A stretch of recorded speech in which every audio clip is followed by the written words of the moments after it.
Federal agencies, they host a lot of matchmaking events, and they host these events as a way generally for small businesses to meet the agency and to get to know an agency, maybe get introduced into the agency. We know we want to go to these events, but many of us struggle with going to the table, introducing our company. How do we introduce our company? How do we ask questions? What questions should we ask? And we're just trying to get traction, right, within the agency. But some of us struggle with how to do that when we're sitting down at the table. And that's what I want to drive at today. With some preparation and following a process, even a process in that 15-minute matchmaking session, you can have positive results at that matchmaking event. And that's what I want for you. In today's training, I'm going to talk about three main things related to the matchmaking event. First is how you can prepare for the matchmaking event, how you can take control of the meeting, the time, that 15 minutes, right when you sit down. How can you take control of it so you're driving it in the direction you want? And the third thing is I want to talk to you about shifting authority in your favor. And I'll describe what that means when I say shifting authority. But you want to shift authority in your favor so it encourages dialogue with the person on the other side of the table during a matchmaking event. Yesterday, we had Darlene Bullock was in. She's the OSDBU for DHS. She just popped in, probably because LinkedIn just let her know. She and I are engaged on LinkedIn often. But many other buyers are in there, but not just buyers, large primes, and small teaming partners. You want to let them know that you're here, and you're here looking for potential teammates, good relationships in the GovCon world. So be active in the chat and put that down, matchmaking success, if you want matchmaking success and if you want to build your community. If you don't know who I am, my name is Neil McDonnell. I'm the president of the GovCon Chamber of Commerce. I want to welcome you to my federal sales training, where I provide tips for success in the federal market. I spent 20 years in the federal market as a small business owner, and since 2018, I've been teaching people like you that government contracting is not a secret, it's just a process. When you follow a process A to Z, you're going to have predictable, repeatable results. That's what I want for you. When you sit down at a table, I want you to have repeatable, predictable results from that matchmaking session, and you get that by following a process. Before we get started, do me a favor, let buyers know who you are. Help me remember who you are and help the buyers remember who you are. Put your company name into the chat, like I mentioned in that scroll message that was there early on. Put your company message or company name into the chat. Put your core competency, 2 or 3 keywords that describe what you sell, into the chat. Help us remember who you are. And then if you're open to connections on LinkedIn, definitely let us know. If you're out off of LinkedIn, come in, connect with me on LinkedIn, connect with others. Most of us are open to connections. I would say 99% of the people who are in our community and in our training are open to connections. And the other 1% I kind of discourage. Finally, I want to say thank you to our sustaining members, the GovCon Chamber of Commerce sustaining members. We're not funded by the government. We're not funded by large contractors. We're self-funded. People like you and people like me are the ones who fund the GovCon Chamber of Commerce and make trainings like this possible to small businesses across the country. So on their behalf, I just want to say thank you. Okay, let's dive into federal matchmaking success in 10 to 15 minutes. And what I really mean is when you sit down at the table, how do you move forward? So the first step on having success at a matchmaking event when you're sitting down at the table is you want to gain control of a meeting when you sit down, right? Right when you sit down, the meeting can go in one of 2 ways, basically. It can be run directly the way that the other person wants, the person who is meeting with hundreds and hundreds of businesses, or it can go the way you want. And if you take control of the meeting, you can drive it in the direction you want. And I'm going to talk about control in a minute, so don't read too much into that. But the reason is we don't want to sit down at a table and just have some government agency person spouting a bunch of information. Like I've been to hundreds of matchmaking events in my career, right? And I've sat down with people who just should not have been there. They just look at you, won't even listen, and they'll just start talking. Oh, you need to register here, go to Sam. It's like, what do you mean go to Sam? We're making millions and millions of dollars already in your agency and you're not taking the time to get to know us. You can't control situations like that. But for most people, they want to have a dialogue and they just have a standard framework. But it's better if you have your framework because it leads to your objectives. They're really there to just meet you and to find small businesses that can serve the mission of the agency. Why are you there, right? And when I talk about control, I just mean meeting control, taking responsibility for the direction of that meeting. So if you want the meeting to go towards a particular objective and a particular result that you're looking for, take responsibility for guiding that meeting down the path that you want it to go. Control is not a bad thing. Like, no, you listen to me. I'm going to talk this way. You do that, no one's going to want to talk to you.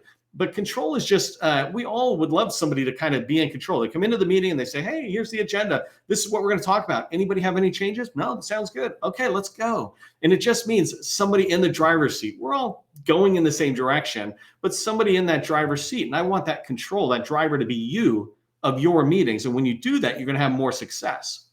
And so let's talk about, some examples of how you can do control, right? And it's a little odd for me to do it as I do training, but if I sat down, right, and I'm coming up to a table and you got your 15-minute window, I would walk up and say, hi, I'm Neil McDonnell, right? Shake hands, elbows, bump fists, whatever it is people do. But I would just say, hi, I'm Neil McDonnell. I'm leading them to say, hi, I'm John Smith or Jane Smith, right? And they're throwing it back my way. Basically, there's this little lull for a second. That's when you take control. And the way I would recommend you take control, just one example, right? You come up with your own and practice it back at your office. But I might sit there and say, hi, I'm Neil McDonnell. Oh, hi, I'm John Smith. Go ahead and sit down. Great. I appreciate you being here today, right? First thing I'm saying to them is thank you for being here today. I appreciate you being here today. I've done a lot of preparation. I want to read this little thing I did. I've done a lot of preparation, right? Do you mind if I share a bit about the homework that I've done already and then briefly introduce my company? So right from the get-go, I'm asking permission, right? I'm taking control, but I'm doing it with permission. So this is what I mean by professionally and politely taking control. Do you mind if I tell you about some of the homework I've done before I've come to this matchmaking session and do a brief introduction to my company? No, sounds good. It's like, okay, so that's an opening line. You want to practice a line like that, something like that. So when you sit down, you're able to show the other person, wow, here comes a small business sitting across the table from me who's prepared. Most people will appreciate the fact that you say that you're driving towards a particular agenda. They might even like it because they've had to be in control for 100 different matchmaking sessions. To have somebody on the other side take control and say, I would like to go this way. Does that work for you? They'll appreciate it. It's like, sure, I'll hop in the passenger seat. You drive. We're both going to go to the same destination, right? Finding out what's good for your company and my agency. So that's a line you want to practice. I'll say it one more time, right? I'm walking up, I'm saying, hi, I'm Neil McDonnell. They say, hi, I'm John Smith. I appreciate you being here today. And I've done a lot of preparation. Do you mind if I share a bit about the homework I've done and then briefly introduce my company? Sure, sounds good, right? One way or another, they're going to say something. So have a line like that. That's your opening line. As you go forward and you're going to start talking to them, the first thing you want to do is talk about your homework. So you must do homework. And I think I'll talk about this a couple of times in today's training, but share with them the preparation you've done, right? Have the bullets on a piece of paper where you can show a bulletized list of what you've done research on. So examples could be, I've registered in your supplier portal. I've watched your how to do business with DHS or FEMA's, video. You have a video there. I read your whole web page that had all this information about, so you want to work with Department of Education, right? Let them know on a bulleted list, and you want to hand them that list. Hand them a list that shows the homework, and make sure that list is in 14-point font. It needs to be big enough that is super easy for people to read, right? I got old guy eyes kind of thing. I want it to be easy for me to read, because when it's easy for me to read, I'm following along with you, right? And so if I look at these bullets, even as you who sit, the small business sitting over there are talking to the person on the other side of the table, they're looking down going, wow, look at this homework John's done or Neil's done, right? And so you want to let them know the homework you've done. If you don't know what homework to do, go watch my training from Monday. And, if it's way past May, just find it on YouTube somewhere where I say how to prepare for a matchmaking event. I tell you exactly how to prepare and the things you can read. Well, those are the things I want you to put on this piece of paper. Make sure that you take the time to do that research ahead of time. You've actually read and done some of the tasks, etc. Let them know. Let them know you went into FPDS and looked at expiring contracts. I went into this place and looked at a lot of different activities, etc. So, okay. So as you go forward, the other thing you're doing as you're sharing this bulleted list about the research you've done is, and by the way, somebody in the chat, just let me know if my comms are good, audio and video, because, and Jim, I love your seller be sold. That's exactly it. But let me know, because my tech is a little off and I can't really tell. But what you're doing when you take control is you're starting to shift authority to you. And this is the first time I want to mention shift authority today. The idea of shifting authority is when you walk in, typically we small businesses walk into a matchmaking session and the government person on the other side, the large prime who might be on the other side, they're in a little higher level of authority than us. We feel maybe a little, I don't know if inferior is the right word, but it's like we want to be working with you. And so we're a little deferential maybe or something. But you don't want that. That's not good for anybody. And so you want to begin to shift authority where you begin to bring yourself up. And if you've done all this preparation, you're kind of already going in and shifting that authority to an equal level. Hey, we're on equal levels coming up. Thanks, Gus. Thanks, everybody. So you want that level to be even. But when you start talking about all the research you've done and describing to them, I read the strategic document, I'm excited about this or that, you're now shifting the authority in your favor because they're looking at you going, wow, you've done more preparation for today's meeting than I did, right? And so this is shifting authority as you're taking control right in the beginning. And so the last couple of tips I just want to mention as it relates to gaining control is make sure you have just a 2-minute introduction of your company, not a long introduction. Even if you had a lot more time, 2-minute introduction of your company. No one really cares about anything more at the moment. First, second, you want dialogue. You don't want to present. You want to have a discussion. You have a set of goals, etc. So you have a capability statement. It should be a 6-second capability statement if you follow my training.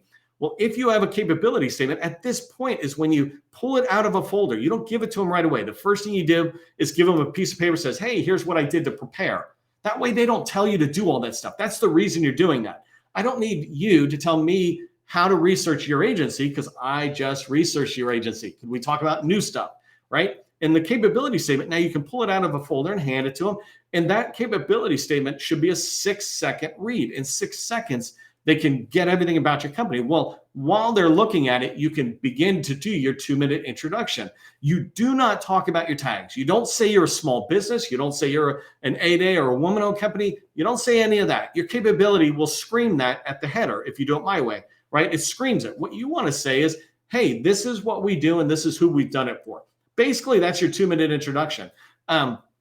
All the other stuff doesn't really matter. And so at that point, though, you're introducing your company. And so just practice a 2-minute introduction. You should have this not memorized, but you should have an understanding of how you yourself are going to walk through and look at the bullets on your capability statement. An example is I know a cybersecurity company. They got 5 major bullets in their core competency related to cyber. And so they would just kind of have remember to say, oh, governance is this, compliance is this, risk management is this. Just a little bit of thing that's guiding them through the core competency. So the last thing about this whole gaining control and showing them how prepared you are is you're trying to differentiate yourself, make yourself memorable to the person on the other side of the table. You're trying to differentiate yourself through all the preparation and homework you've done. So if you do that, you will make a mark with them. And all of this, everything I've been talking about, even though it took me about 15 minutes to tell you, all of it would happen in the first 3-4 minutes, right? It's not designed to take a long time. It's really fast. When you talk about the preparation you're doing, that's 30 seconds, maybe a minute, but really 30 seconds and a 2-minute introduction, right? You see how quickly you can go forward because you want to go to the next step that I'm talking about, which is if you want success in a matchmaking event, when you're sitting at a table in that 10 to 15 minutes, use a call plan. Use a call plan to guide you, but also use a call plan to shift the authority. Like I mentioned, shift it in your favor. And then also use a call plan to ensure the outcome you want. I have a whole separate training. I have many trainings over the last couple of years where I talk about using a call plan for meetings. When you go to a full out hour-long introduction meeting, well, you can use that exact same framework, that same call plan when you go into a matchmaking session. So go watch these previous trainings. There's many, many trainings in there that go far into detail on each section, but just at a high level, a call plan, especially for a matchmaking event, should have the following 3 major sections, right? Actually, it's 2, and a third one I just want to mention, but you want to set your objective. So the first thing is determining your objective. What do you want to get out of a matchmaking event? Why are you there? Why are you even going? If you go to DHS's event tomorrow, are you just going because they're hosting it and you're a small business and you're going? What do you want to get out of it, right? An example could be, I want a follow-up meeting. That would always be at the top of my list, is I want to sit down across the table with somebody who will meet with me later. So then I can have an hour meeting where I can follow up and get more information, blah, blah, blah. So the first thing is set an objective. And I have whole trainings on how to set objectives. The second thing, major portion, and by the way, I always put in icebreakers, but the fact that you've told them how much you prepared in a call plan, for those of you who know the call plan, the icebreaker is covered by telling them how much you prepared. So you've set the objective. You already knew what your icebreaker is, that chit chat in the first 30 to 60 seconds type thing. The other major portion on a call plan that you want to fill out, you have your objectives, now have questions. You want to write down at least 5 questions that are going to lead to your objectives, 5 to 10 questions, but really you're probably going to get 5 questions at most to be able to ask, because they're going to respond back. You might have discussion back and forth. 15 minutes goes really fast, right? These should be situation questions. I describe spin questions, and you can learn more about that, but S at the beginning of spin is for situation questions. At a matchmaking event, that's generally what you're looking for. You're not trying to dig into the problem, because rarely are you going to meet anybody of from the program office, things like that. And so you're trying to get factual questions answered that maybe you couldn't find online. So your questions, though, they need to lead to the objective. If you have an objective to learn who does SharePoint at your agency, hey, I know NavWar runs the entire SharePoint, but who runs it at each major buying command for the business process tools or something, things like that, right? You want to come up with questions that relate to your objective. And the biggest thing about using a call plan and going to these matchmaking events, make sure you know your objective. What do you want? Okay, so a couple of other things to just pay attention to. Expectations at a matchmaking event when you sit down should be realistic. Obviously don't think you're going to get a sale, right? But don't think you're going to get massive introductions to a program office. You have to get these people on the other side to know, like, and trust you, and you're only going to barely scratch the surface. And so a realistic expectation more would be to get access to a strategic plan, get a follow-up meeting. So set your expectations realistically, and you'll be able to achieve them and have questions that drive towards that. Keep in mind also that there's hundreds of people at these events, and these matchmakers get tired, right? They're there for a long time. I've been there before on the other side of the table, answering and talking to people. And, you try to keep going and have a smile on your face, but you get pretty fatigued. And it gets hard for me to remember this person to that person to this person, because all the core competencies blend together, all the past performances. And so there's a lot of people there. Don't have an unrealistic expectation that somebody's going to remember you. That relationship is just starting at the matchmaking table. You take it afterwards and you develop it, right? And the last thing to keep in mind about the table is that the other person on the other side, rarely are they buyers. And if they are, rarely are they your buyers, right? If we have a matchmaking event, it's for HubZone firms. Well, there's HubZone firms that do cyber, HubZone firms that do software development, do training, do landscaping, do construction. We do all these things. How can the person on the other side of the table at DHS, a FEMA table, how can they be the right person for all of us? Generally, they cannot, and they won't be. So what you want to do is to be able to come in there and learn a little bit more about their organization, those situational questions, and then get the agreement to meet with them later. And I talked about that in a different training. So last thing is, as it relates to use of the call plans, make sure you show them the call plan. Don't give it to them, but show it to them. Say, hey, I got this call plan, or this, in this case, you would call it a matchmaking plan or agenda. I just wrote down 5 questions to make sure I reminded myself what I wanted to talk with you about. If it's okay, I'd like to use that as I go forward. They're going to say not only sure, but they're going to hopefully try to help you get through those questions. You'll get through 4 and you're like, well, I probably can't get asked the 5th one. No, hurry up. Ask me that last one. What was that last question you had? Right? They want to be helpful. And if they see you're prepared and you show them the roadmap you're following, then they're going to try to jump on that same path and go with you. Remember what I said about if you're in control and you're the driver, well, they're in the passenger seat because they both, you and them, want to go to the same destination. And that destination is somehow finding out how you can help their agency and how their agency might be able to welcome you in as a supplier, a trusted supplier. Okay, last thing I want to talk about is when you think about the 15 minutes, and I know this is a fire hose, by the way, the beauty of instant replays. I don't gate any of my training. I put it out there for you to be able to watch again, and you can watch it at half speed, but go back and watch it again, especially if you're going to a matchmaking event coming up. But the last thing I want to talk about is how you behave in a way that can encourage dialogue and encourage information sharing. So let's talk about that really quick.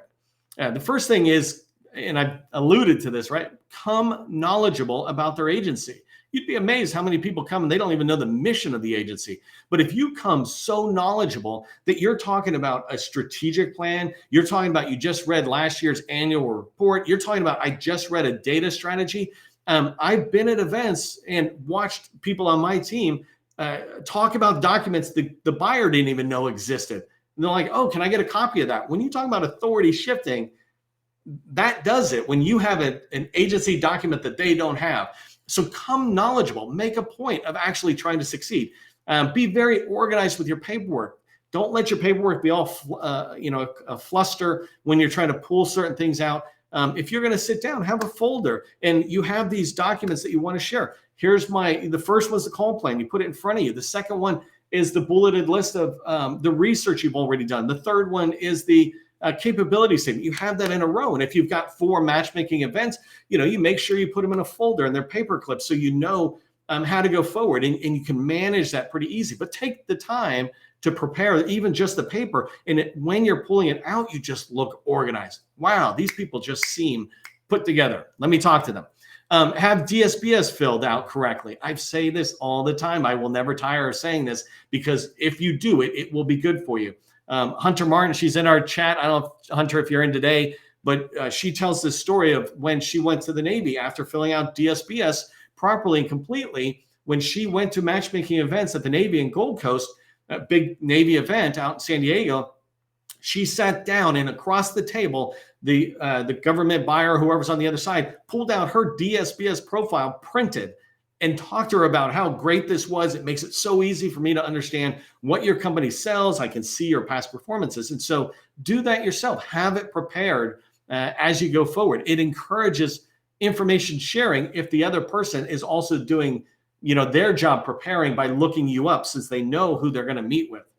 Rework your capability statement. That's another tip for you. Is just make sure it's a 6-second capability statement. And a lot of training I have out there, but the reason I want you to have a 6-second capability statement in 14-point fonts, logos that talk about women-owned or 8A, for example, up in the top right. The way I describe it is designed so that when you give it to the other person, they've got a pencil and you're talking, introducing your company, they're circling things. They're like, oh, an 8A. Oh, you've got this contract vehicle. Oh, you guys have done this type of work, right?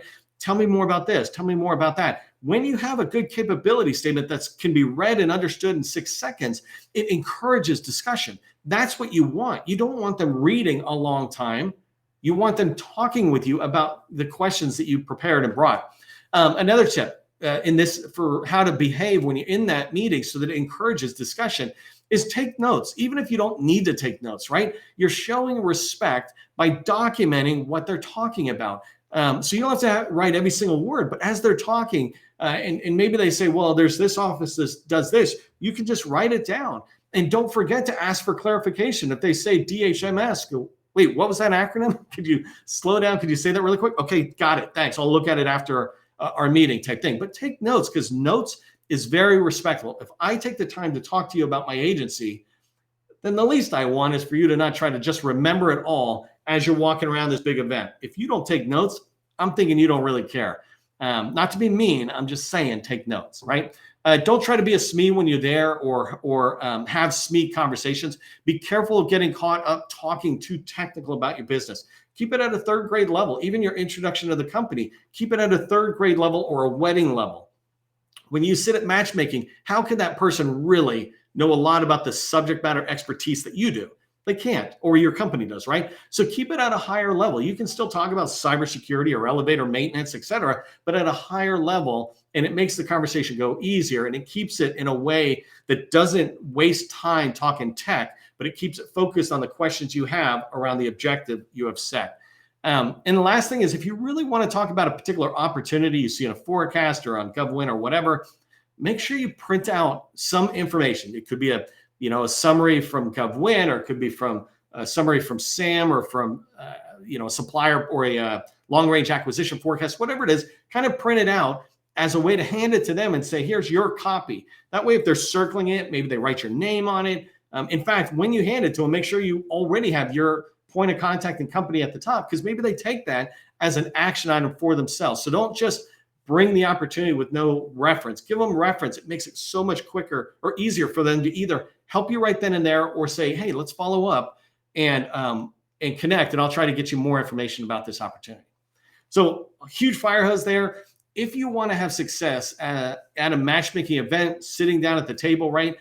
When you sit down at the table, politely and professionally take control of that meeting. Use a call plan that'll guide you forward on the questions you want to ask towards the objective you're trying to hit, and then behave in a way that encourages discussions around that objective you have set for yourself and your company at a matchmaking event. You'll have success if you follow a process. If you find value in my trainings, become a sustaining member today. If you're, by the way, I'm doing this as a 5-part series. So if you're a sustaining member, I'm going to put this together in the library as a mini course with some handouts in there to help you successfully go into matchmaking events going forward. And then if your company is already making money, $1 million, $2 million, whatever, and you're looking to go to the next level, reach out to me about our BD Accelerator workshop. Love to help you. You can connect with me on LinkedIn, ping me in messaging, and we can talk about it. Remember, government contracting, it is not a secret. Neither is matchmaking. It's just a process. I'll see you in the next training.